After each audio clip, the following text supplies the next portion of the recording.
Welcome to The Last Call, where we try to clear up many of the misinformation concerning the drone community.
Hey everyone, how you doing? This is Dre, Recovery One Drones. Today is the 29th of September, 2024, the last Sunday of the month, and that's why you're here to get the last call.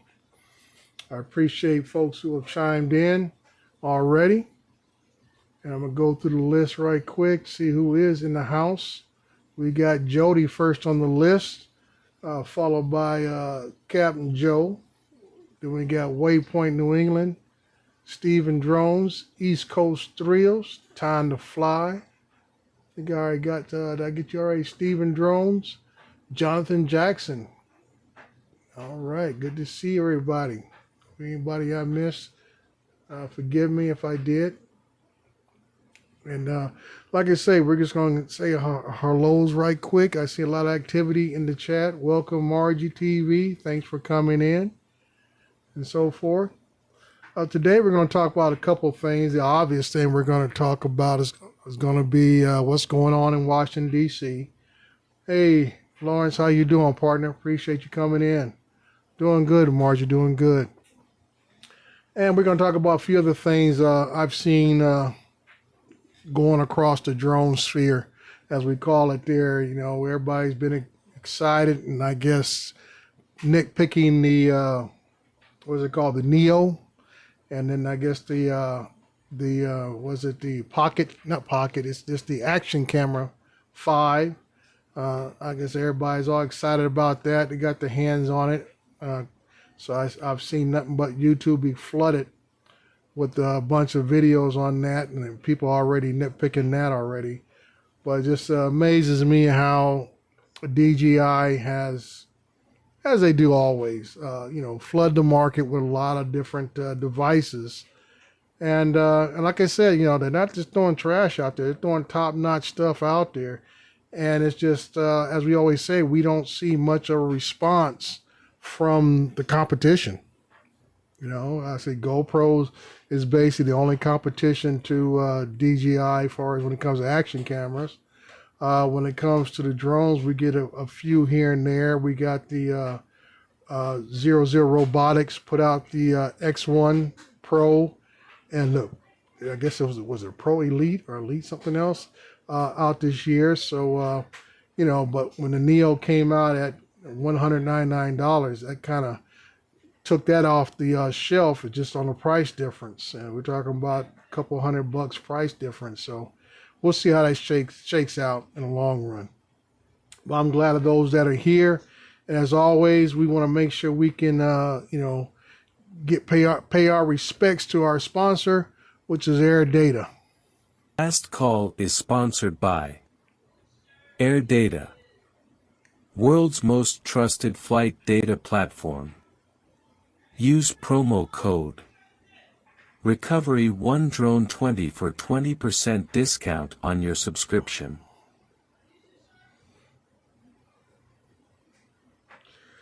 All right. I hope you, those who are looking for alternatives, since DJI has turned off their system to keep your data, AirData is right there. They have free accounts. If you're looking for a paid account, which is always going to give you more flights, more information, as far as keeping up with your maintenance of your gear and everything else, you can get 20% off using my promo code with AirData. Okay. First things first, we're going to sit here and dabble about what I titled this show about is how much longer are we going to be able to dodge this bullet? And the obvious bullet that we're talking about is the whatever version is going to be, the CCP drone ban or the First Responder Act or whatever else. We know the House is pretty much dead set. They're going to keep pushing up the same thing over and over again like they just did this last month. And it seems right now we have a few level-minded individuals in the Senate which are holding the House at bay. But we know come November, that whole scenario could flip on its ear. Everybody's kind of wrapped up in who's going to be president, but we also need to be concerned about who's going to be what down ballot. And that's why we have to encourage everyone to continue to call the Drone Advocacy Alliance. I got the website coming across the ticker right now. So like I say, this is your chance to voice your opinion to your representatives. This is a way to contact your congresspeople, your senators, and so forth. And like I said, if you don't get involved, you really can't complain. That's as simple as that. That's why I tell folks when it comes to voting, if you don't vote, you don't really get a right to complain. So you need to make sure your voice is heard. And also it lets you know about your representatives. I don't care if it's about drones or anything else that might be stuck in your craw, is that when this is an opportunity to contact our elected officials who basically represents us as constituents, and then you see the kind of response that you get. A lot of us have gotten boilerplate responses that doesn't even match what you send in information about.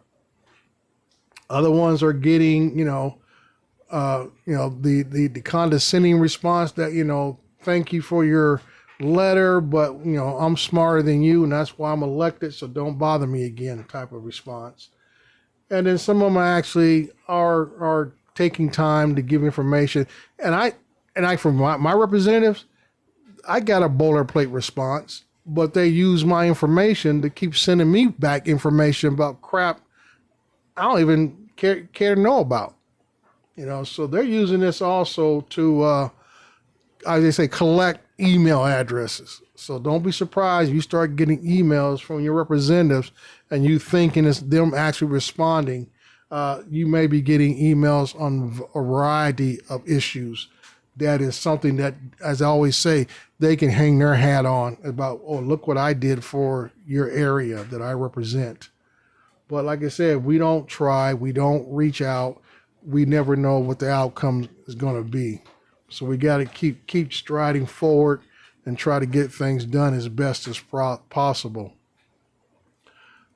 Next thing I want to jump on is also what's going on in Vegas. We're getting down to a little bit over, almost 40 days before the Vegas meetup is coming along. I just saw Bob on the Wedge and Big USA Drone Society show talking about the I guess the hotel. I'm not sure if they sold out the rooms or they had to raise the prices on the room. I'm not sure what is going on that, but he says those you guys who have been on the fence, you've been on the fence too long, so now the room rates are starting to creep up a little bit. So like I said, there's the website right there. If you're still contemplating going or attending, I should say, it's time to get off the fence. You need to make your reservations and get everything settled before you get priced out. So there it is right there at the top of the screen, vegasdronemeetup.com. I understand. I think Bob put on there this DJI is the major sponsor for this event, and I understand if I saw it correctly. I think they're giving away some $5,000 worth of prizes. I'm also one of the sponsors there. I guess I'm sponsoring the mixer. Drinks are on Recovery One Drones, so you better get there early because my money don't spend like DJI's money. So I have a real low limit. So you better get there early and get your drink on, because when they say last call, that's going to be it. So, like I said, this is a chance, especially those of us who are on the West Coast, gives us opportunity to come together. I know there are a number of pilots out west, like myself, and a few others who are unable or have not had the opportunity to attend many of the other meetups. I'd say prior to this one, I was trying to plan to make the what's the one that used to be down in Texas. That was the next closest one to me, but like I said, I understand that's been on hiatus for a while, for a couple of years. And like I said, people know these type of events are very taxing. I mean, it takes a person about a year to put all this together. This is not something somebody slaps together in a month or two. It takes about a year to really organize, to really make the contacts, to really get the sponsors up to speed and everything else to make these really nice events. So, don't think this is something that's just fleeting. Even the barbecue that Lawrence and Herman put together, they planned that 4 or 5 months back. So I mean, these are type of things that people are really spending their time. They're not getting paid for this. They're spending their time and trying to organize something to better their community in their area. So like a lot of us get on these live streams and we talk to each other in the chats and on Facebook and groups, but this gives us an opportunity to really see each other face to face, spend time with each other to really cement our relationships with that, as they say, face-to-face meetings. So these things are really important to our community overall. So I encourage everyone, if you can't make some of the big ones, try to help out and make one local in your area. I understand, I guess the guys up in New England area had a little get-together with Jeff Norman and a few other people I just heard about over by Fenway Park. And that's great. Like a lot of folks said, sometimes it's not even about the flying. It's just about just talking with one another and actually get to meet people that you've only see in chat groups and everything like that. So that's what's real special about these events, and that's why we're able to pick each other's brains in person and actually may actually learn something from one another. So that's always important overall, very important. So like I said, we're going to continue on here, what's going on with the show. And I appreciate everyone coming out tonight and spend a little time with me. I really appreciate that. And we're going to continue on. More monitors. I'm not sure what we're going with that, Margie, but we're going to keep on rolling. This month for me has been a little bit slower than August. August was a tough month, but like I said, the more work you put in, the more you're going to get out.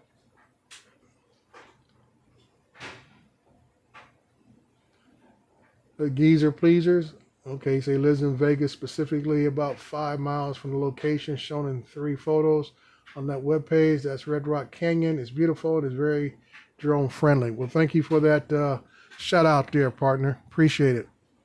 But as I was saying, that this month has been a little bit slower than last month. I've had 3 wildfires that did impact my month, and then talk about those wildfires. I did a live stream early in the month talking about don't be that guy. And like I say, there's some people who want to be that guy. We had a newscast, I think it was about 2 weeks ago, where the public information officer talked about how they had to stop all air support 4 different times to combat the fires because someone was flying a drone interfering with the airspace. And like I always tell people, I said, these are the things that get the most publicity. Just like the guys on Wedge and Big Show were talking about the little girl that was found in Louisiana. There's another incident where a drone was used in the greater Chicago area. I believe Bud Beaver was talking about. And those might get a little bit of talk, but it's the drone itself doesn't get the headlines. It's all about that the first responders were able to just be successful. You never really hear that much about the tools that were used to make it an overall success. But like I say, those of us who have been flying drones for several years, we know when we see a drone shot. Either be from a news station, a TV commercial, a movie and we're watching, or a TV show, we know exactly when we see a drone shot as being produced out there. So that's why I'm saying that the greater public, as we continue on, this technology continues on, people will become more comfortable with it. As simple as that.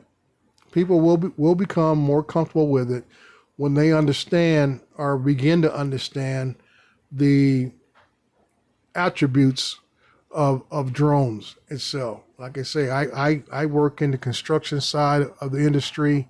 I do aerial mapping or photogrammetry is my prime thing. Secondary, I do solar work, and that's what I'm into for the most part. Every once in a while, I might find or get offered or find a regular real estate job, usually commercial real estate that I do, that I'll go out and tackle something like that. But my mainstay is the mapping and solar work in my area. And like I say, I live in a part of the country where that is dominant right now. Like I always tell people, construction goes in phases.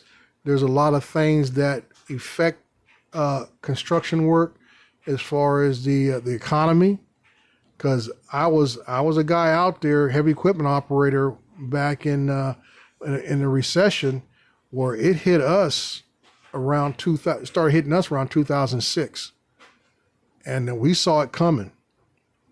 So by the time 2008 rolled around, most all construction had already stopped. The layoffs have already been in effect. So we were already sitting at home. I sat home from a year, from 2006 to 2007. Draymond was sitting at home trying to find a job, to continue to work and take care of my responsibilities.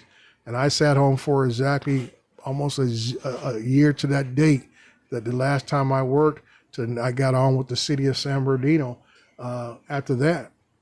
So, yeah, economics can affect a lot of things that we do, but when things are going well like they are now, and the safety aspect of using drones makes that work more safe, more efficient, less risk factor.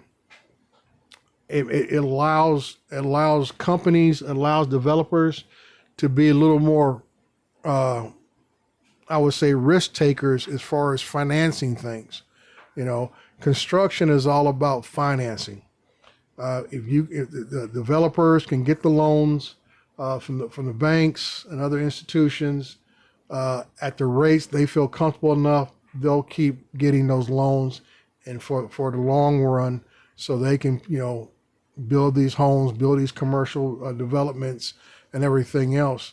I tell people all the time, individual cities, I don't care what state you live in or anything of that, there is very rarely an individual city can afford to do the infrastructure work on their own. This is why development is so important. Commercial development is important.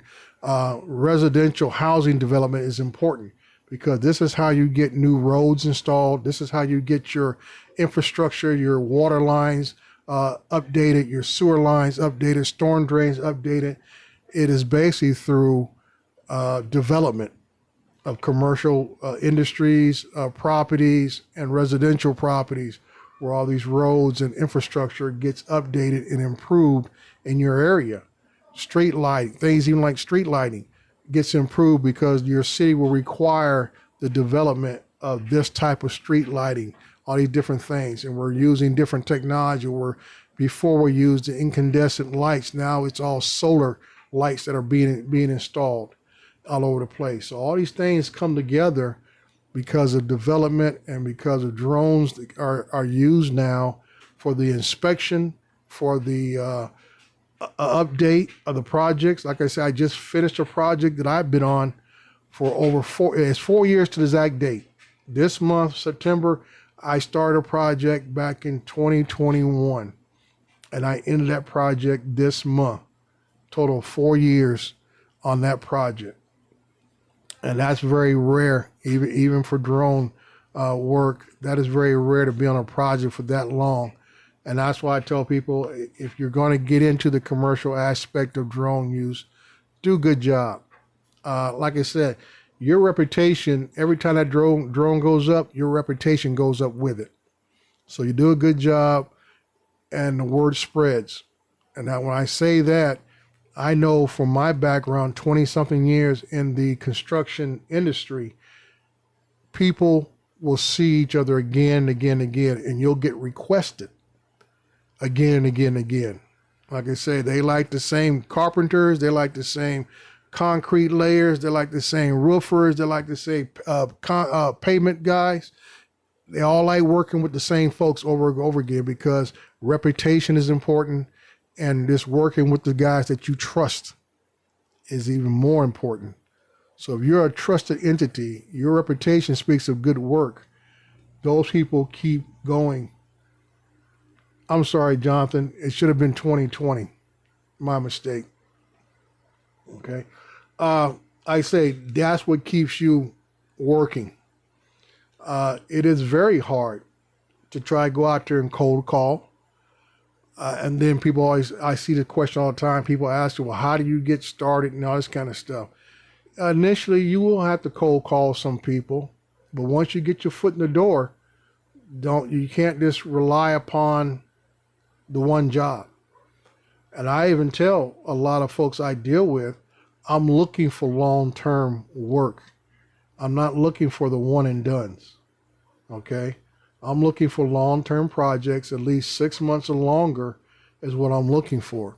Now, I've done quite a few one and dones, But I tell them up front, I'm looking to be on a project. As long as you're building, I'm working. I don't want to come in and just do a one day and, you pay me a couple $100 and then that's it. I'd rather come in and I want to be there for 6 months. I want to be there for a year, because that's how your business grows. That's how your portfolio grows and stuff. That's why you got to know what you can provide to the clients out there. So I say, once you start working with people, especially developers, I should say, is that they're always looking for other projects.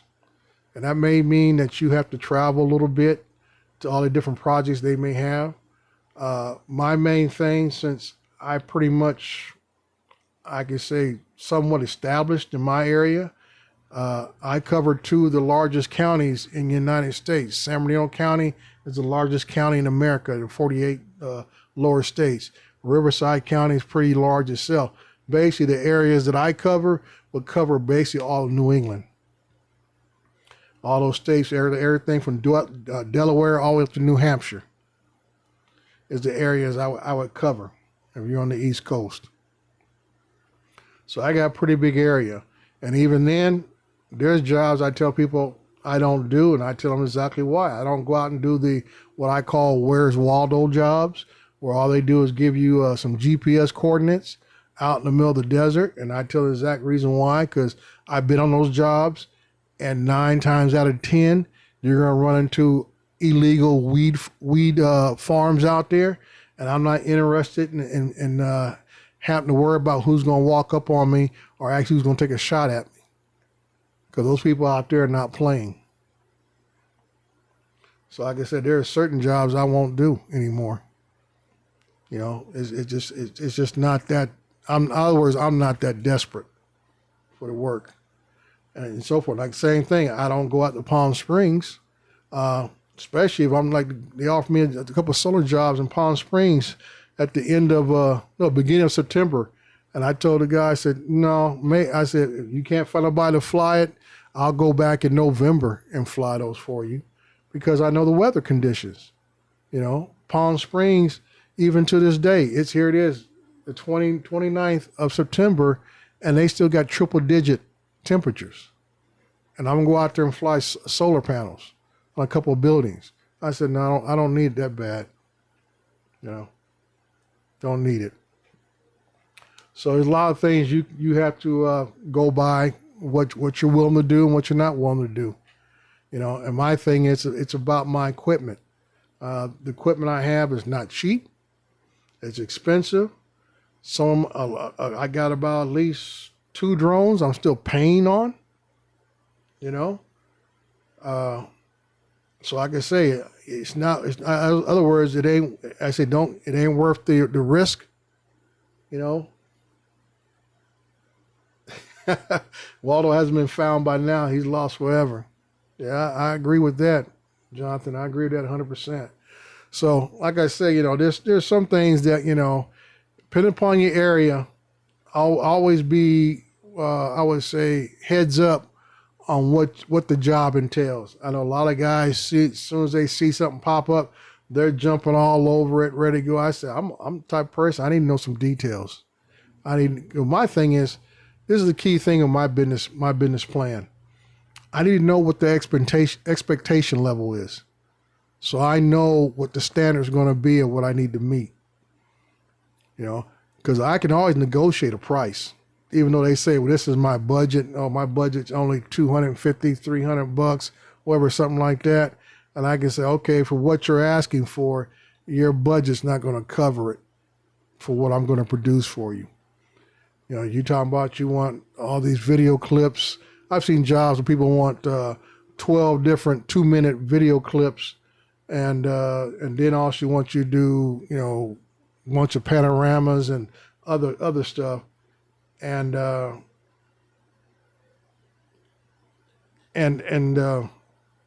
I said, well, for all that, because I look at battery usage.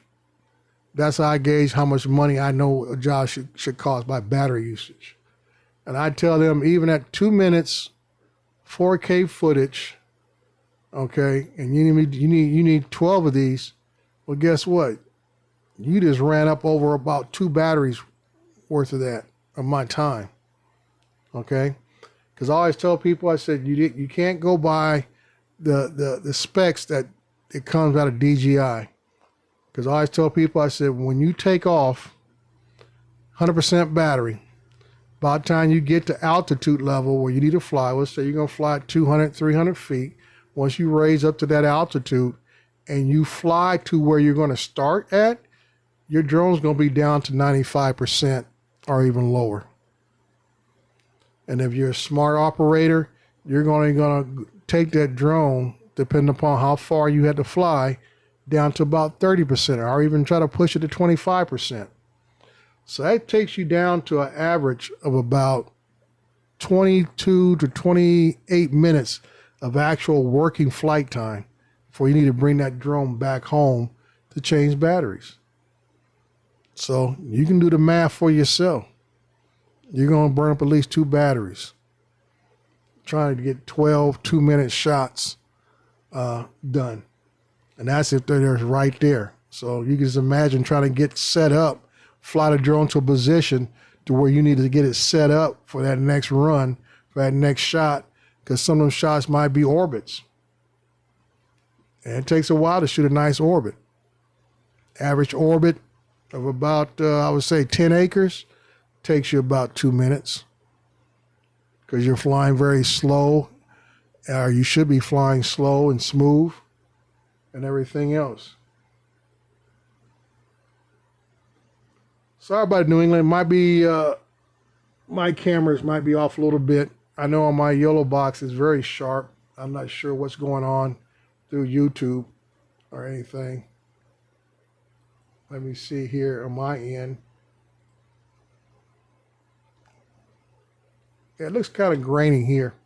Not sure why. Probably because I don't have a light. Let me see if I lighten it up real quick. See if that makes it a little better. Let me know if that helps you out.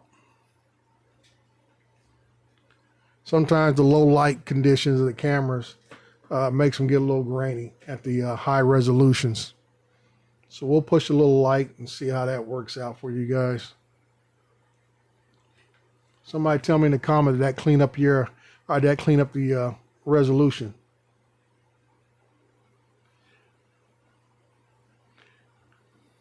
There you go. See? Just a little light. Let there be light. There we go. Yeah, just a little too dark. Yeah, it gets a little grainy. 'Cause I use 2 of the Anker 4K cameras that I use on this, what I'm using right now. And even the position of it also comes into play and everything. I also have what we call NDI pictures. This is what it looks like from behind. This is the YOLO box system right here that I use to control all my video stuff. Old Apple tablet does the audio work for music.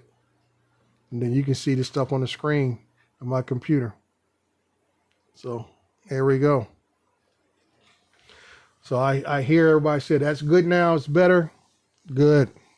That's clean. All right. Yeah, because it's getting a little dark outside. I do have we call dark blockout shades, whatever, curtains in here to keep the regular daylight out. So when it gets in the evening time, which is getting dark out here in California around 6:30 or so, I don't have the light creeping through. So like I said, that's all it was. Just the cameras don't handle really low light. Oh, Rich, how you doing, partner? For you guys who don't know Mr. Rich Charpentier, I would get that name right. He operates out of Arizona. Does a lot of development work like I do with developers. Flying drones, photogrammetry type work is his specialty. Getting pictures and helping sell real estate. And I always tell people the difference. What I do is I don't sell houses, I sell communities. And I think Rich is in the same area where he doesn't sell actually individual houses. He's probably like me. You sell communities. You know, most of the projects I work on, we're talking about several hundred houses at one time. Well, it's good to hear you're still alive and kicking. It's good to see you around, partner. But that's the difference with what I do. And like I said, a lot of you guys follow Ken Dono and a few other folks who do individual real estate homes, and so to speak. That's a good I would say gig. And like I say, if you guys pay attention to what Ken says, he works with several different clients, or I should say agents. Okay. And that's what the key thing is. I've said this for years. If you're going to be doing real estate work, individual houses, you need to have at least a minimum of 6 agents feeding you work monthly. Okay. Monthly work. Okay. And that's what Ken Dono's doing. And now Ken is in a position, because he's been doing this for so long. I think Ken's been doing it for at least almost as long as I had, 6, 7, 8 years. Okay. Now he's in a position, because of his reputation of the product he puts out. And all of us have seen, if you follow Ken long enough and you go back several years, you see where he was doing a few years back to where he's at now, which is basically a full production, commercial, grade level product. You see the evolution. And like I said, his reputation speaks for itself. So people are calling him now. He's not fishing out for people anymore. They're calling him because all the work he has done over the years with these people is now spreading like wildfire.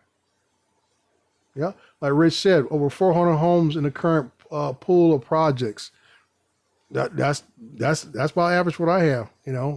I do developments, and like I said, doing developments is usually a longer term project, to where it's not a one and done. You're out there for several months to a year plus, getting those projects done. And those are the projects I like, because those projects allow you to become more creative, allows you to really build on your skill set as a drone operator, because you're coming back out to the same location monthly. So what you did last month, it worked, but as you got a chance to look at it, say, you know what, we can probably do this a little better, a little more efficient if we maybe change our location to a takeoff point from here. Or if you're having issues with connection or something like that, maybe we need to change locations so we can be a little more safer from a different takeoff point, or even a landing point. There's so many things you get to learn about the drone itself that you're using, things you get to do as an operator to be better, to be safer, because you're doing it repetitively. So you're getting better. So on the next project, there's this a little more, that learning curve drops a little bit. So you become a little more efficient, in what you do. And I tell people all the time, when it comes to just basic drone work, efficiency is where you make your money. Okay? Get in, get out. Now, like I say, over the last couple of months, I've also started doing GCPs, ground control points, working under a surveyor. So I go out to a site and I set ground control points on that site for a surveyor. So that is time consuming. That's just part of the process. You can't get around it. You just got to put the time in and do it. But when it's just drone work, get in and get out. I see people sometimes talking about they're sitting out there, they're setting up tents, they're setting up tables. And I said, all you're doing is flying? I said, what are you doing? I said, get out there, get in and get out. Go on to the next job. I mean, it's nothing for me at this stage of my career to go out there and do 3 to 4 jobs, especially in the summertime when it gets hot. Start at daybreak about 5:30, 5:45 in the morning, and be done by 10 o'clock. And I've already done 3 or 4 jobs. That's right. Usually 3 or 4 jobs, about $1,000 in my pocket in one day. Boom, I'm out. and I'm done for the day. Go home, break out an iced tea, and I'm happy. And that's why I tell folks, if you're doing this for work, don't get caught up and think that you're in that hourly wage mentality, okay? Anybody who owns a business will tell you the least amount of time they got to spend doing the work and still get paid at the rate money they need to make, that's how you gain a profit.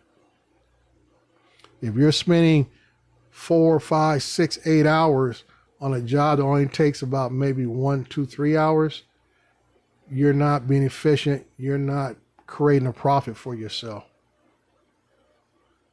All right. So like I say, I appreciate you guys coming in. I think Uncle Bill's going to be on at 7. I guess that's almost 10 o'clock on the East Coast. I'm not even sure what they're going to be doing over there. I know Uncle Bill, I'm not sure where he's at in Florida, what his situation is in Florida.